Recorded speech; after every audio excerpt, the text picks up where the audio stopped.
Once upon a time, in a snowy village named Aurora, lived a kind and curious girl named Mira. The village was small, with wooden houses, warm fires, and rooftops blanketed in white snow.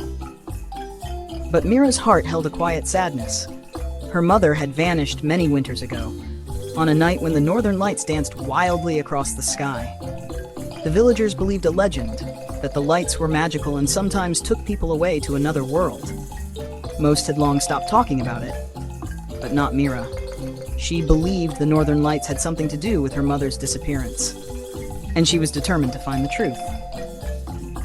One freezing night, when the stars sparkled like diamonds and the sky lit up in swirls of green and blue, Mira stood outside her cottage. Wrapped in a thick red cloak, she whispered, "Please, show me the way." Suddenly, the auroras above flickered faster, and a glowing thread of light stretched from the sky down to the snowy forest ahead. Without fear, Mira followed it. The light led her deep into the woods, as if where even the trees whispered secrets in the wind. After hours of walking, she reached a frozen lake. In the center of it stood a glowing arch of ice. Mira stepped through the arch and found herself inside a crystal cave that shimmered like stars. There, she met a giant creature with scales of snow and wings of mist. A snow dragon, but its eyes were gentle. "Why have you come?" it asked. Mira bowed politely. "I'm looking for my mother. I think the northern lights took her." The dragon nodded slowly.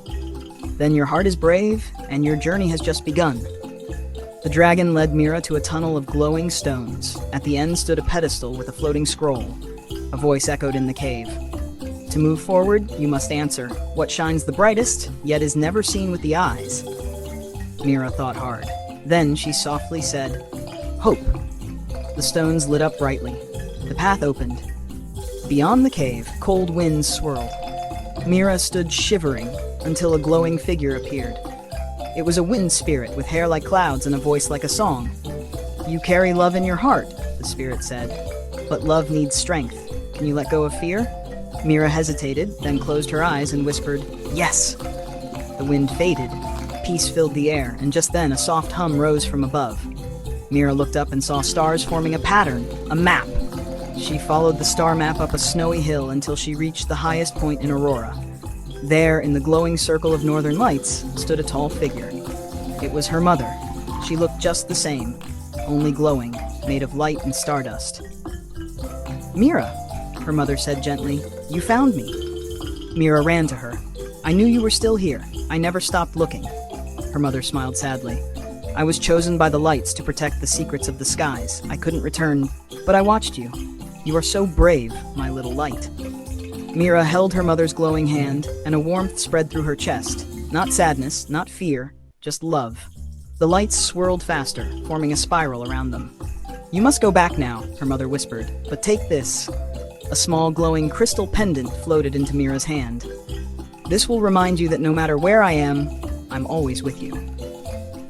Mira blinked, and suddenly she was standing again outside her cottage, the lights fading above her. But in her hand, the crystal still glowed. She held it close to her heart. From that day on, Mira smiled a little more. She had found her mother, not just in the sky, but in her courage, her kindness, and her hope. And every winter night, when the northern lights returned, she knew her mother was near. Moral of the story: sometimes the magic we search for is already inside us. Believe in yourself, and you'll always find the light.